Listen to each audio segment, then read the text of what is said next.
when we do this report now, we will try to come out to the countries and take a few countries. We can't do it in all the over 50 countries that we have, but at least start testing some of the hypotheses that we have in the report in a few countries, and if they work, then we will be able to sort of take them to a global basis. The total GDP of our continent today is $2.3 trillion.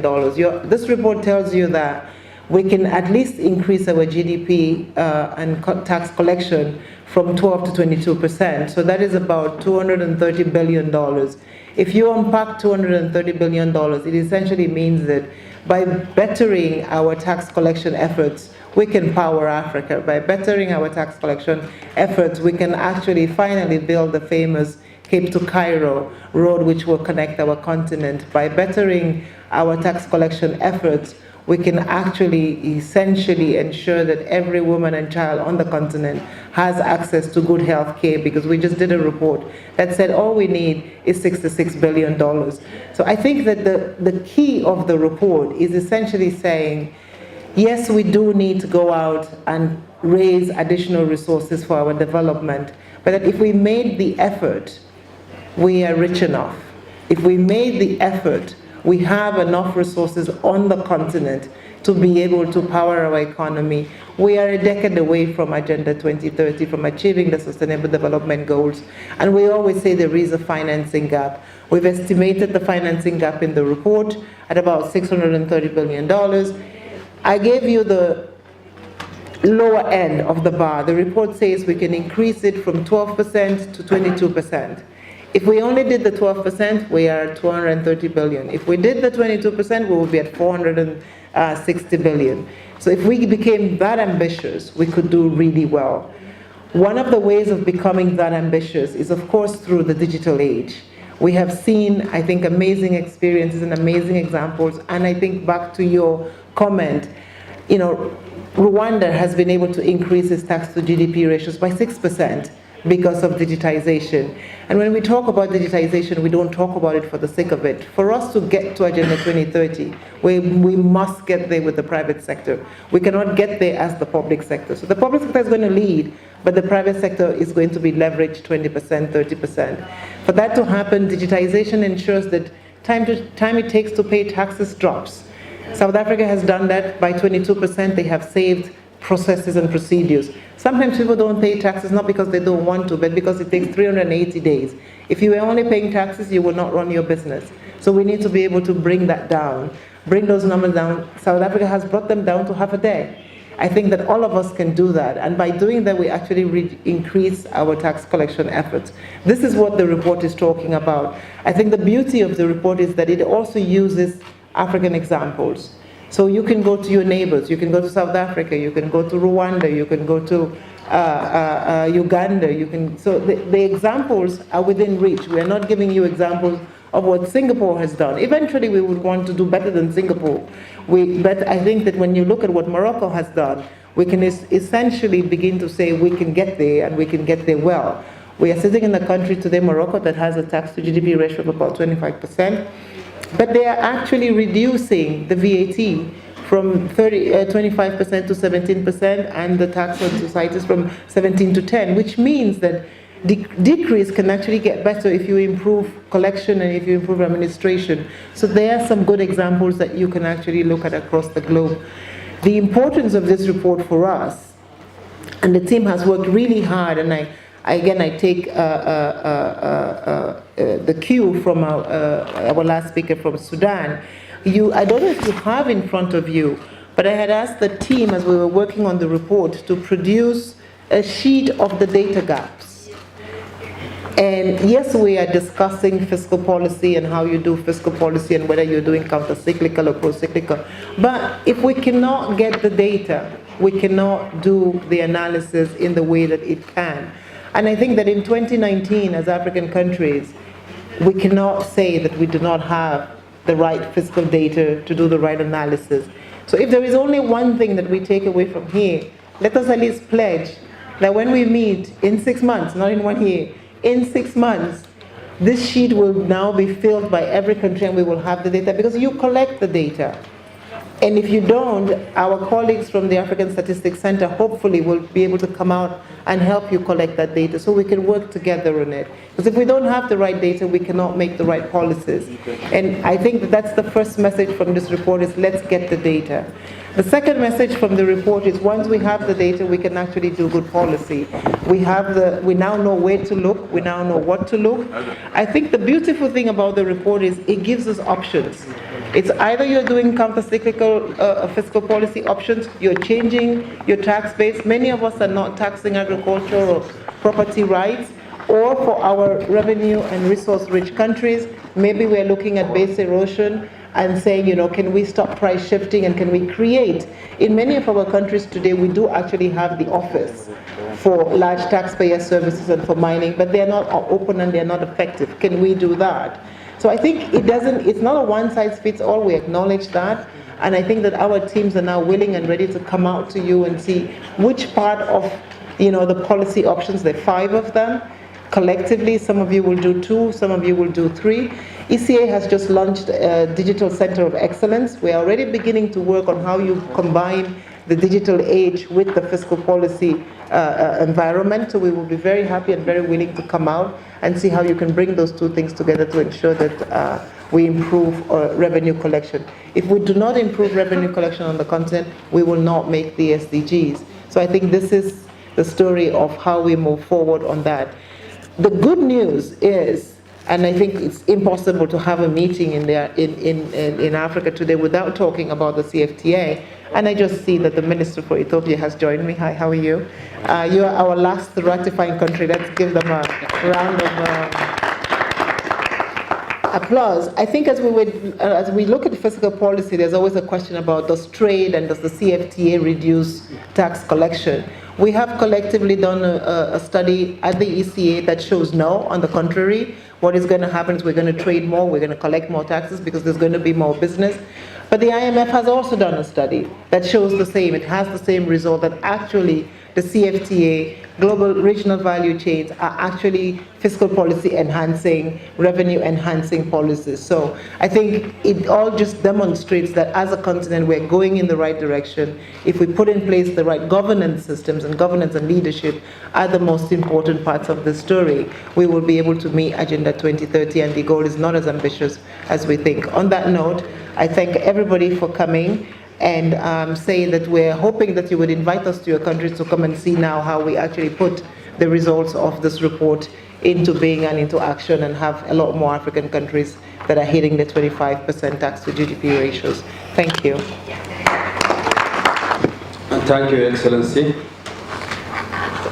Vera, I would like to thank all of you for contributing to this important discussion on fiscal policy for financing sustainable development in Africa. First of all, I would like to commend ECA for a very commendable work on the economic report on Africa. The team is very important, and it will help guide African governments to fine-tune their efforts in terms of domestic resource mobilization.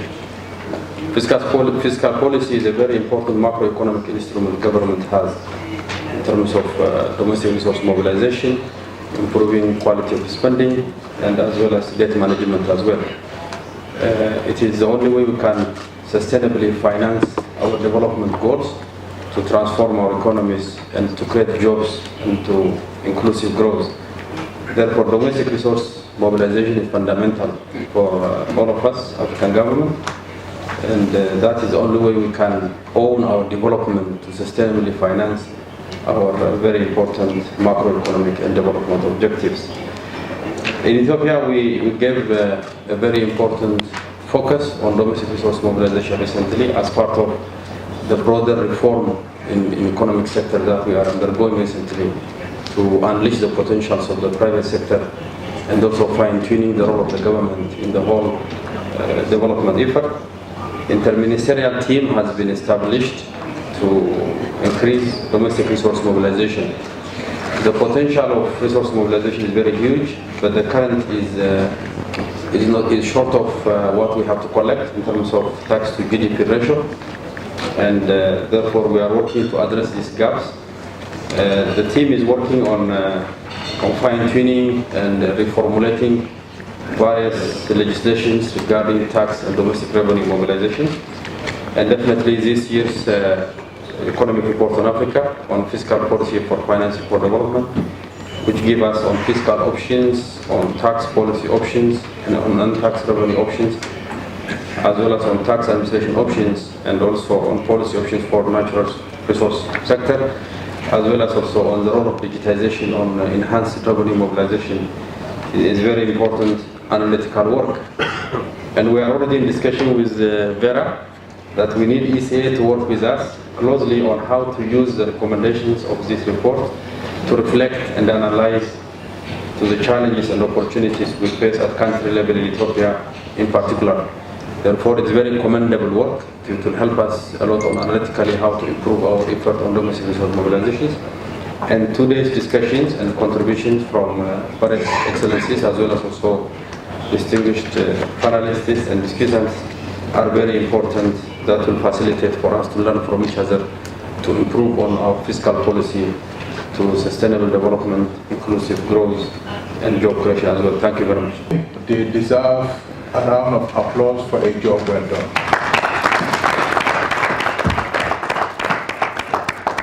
I think what has been re-echoed, the bottom line is, as the Executive Secretary said, bettering our tax collection. By definition, fiscal policy is a combination of borrowing, spending, and taxation. Now, we were talking about fiscal space. There is confusion in this sense, depending on the school of thought. We have different experts coming into the country, in our continent, telling us this is what is sustainable, this is not what is sustainable. We're just looking at some statistics. You look at Singapore, their debt GDP ratio, they haven't defaulted, and it's so high. You go to Guatemala, they only have 10% and they've defaulted. That I will leave the audience to debate maybe at another time. But I think the bottom line, I think I'm provoking a very, very interesting debate here. Maybe we will not close now. We will extend for another 10 minutes.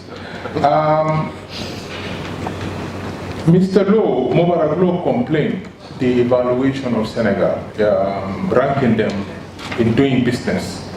I think Gambia also, we also have the same complaint. Maybe we can have a solution. Maybe we can say that if these sort of forms we can fill in, maybe ECA can serve as a one-stop shop. That if information like this is going to be requested, because sometimes this information they're getting on doing business in Africa, maybe they just go to one or two companies and they collect data. It's the methodology they use, and I think we can. Huh? I agree with you. Okay. I think maybe at another forum, this is a subject matter that is affecting us. It's about perception. I remember Gambia, we had a problem with an American company, and I think the following week, Forbes magazine came up with an article saying Gambia is the second worst country doing business in Africa. So it's linked.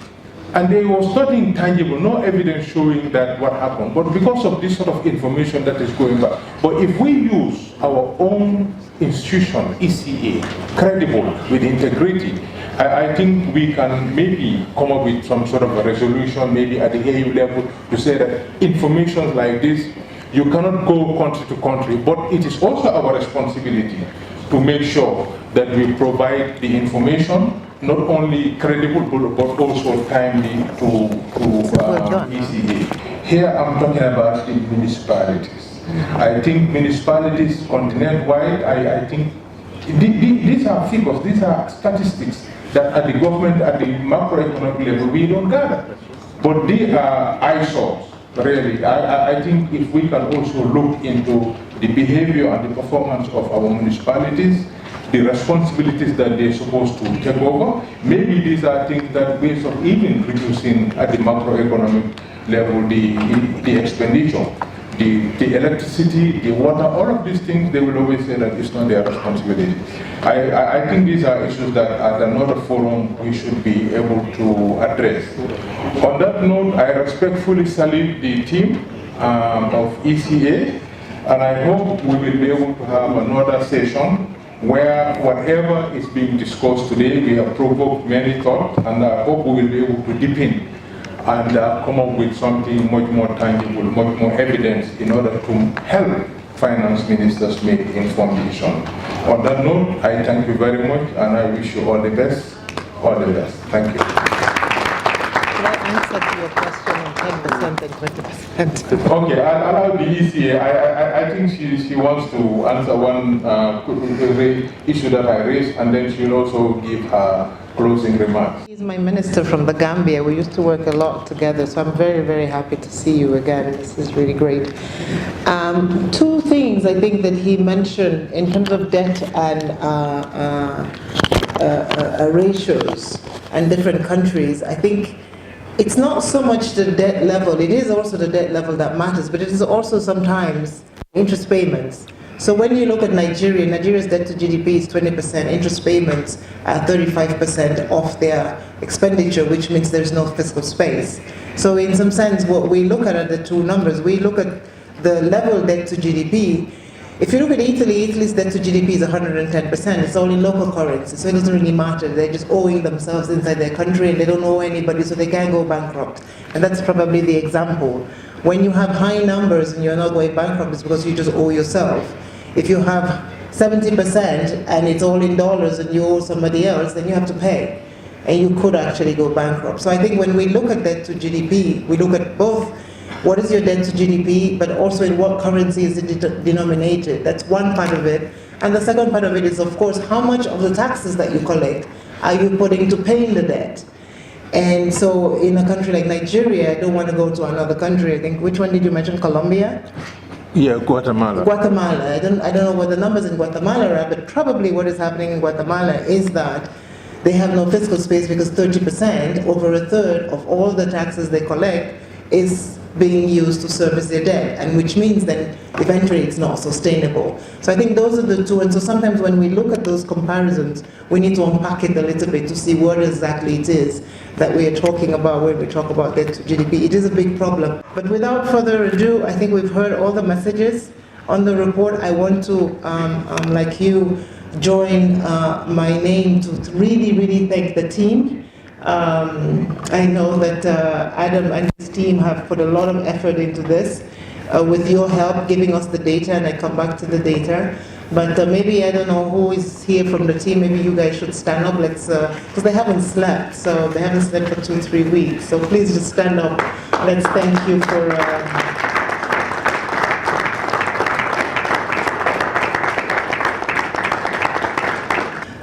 I think in closing is really to say again, the good news of the report is we can do it. The good news of the report is we know how to do it. The good news of the report is there is support if you decide that you want to do it. So it's left to us. And as we say, it's impossible until it's done. We have countries on the continent that are at 35%, 30% revenue to GDP. This is what the East Asians did to get to 10% growth. We are at 3.2% growth. It's no miracle. If we stay at 3.2% growth, we will not get to Agenda 2030. We will not create the jobs we need. 16 million jobs a year that we need on the continent to ensure that we can do this.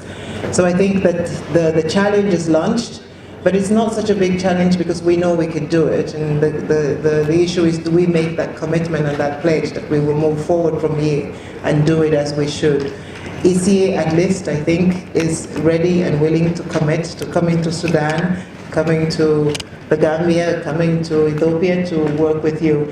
But before I close, since our chairperson of the Bureau is here, and I keep talking about all of what Morocco is doing, maybe I just hand over to Morocco for 2 minutes, if you agree, chair people. I ask your permission. Mr. Shafi, s'il vous plaît, merci. Merci, Madame la Secrétaire Exécutive, Monsieur le Président, Messieurs les Ministres. Je voulais juste, bien sûr, féliciter mes amis classeurs pour la qualité du rapport, mais je voulais aussi juste ouvrir, élargir la perspective. Quand on parle de budget d'État et de marge de manœuvre budgétaire, et sur la question fiscale et centrale, avoir un système fiscal performant avec des impôts bien construits qui permettent effectivement le meilleur recouvrement à travers une assiette large. Mais la préoccupation ne peut pas s'arrêter à ce niveau.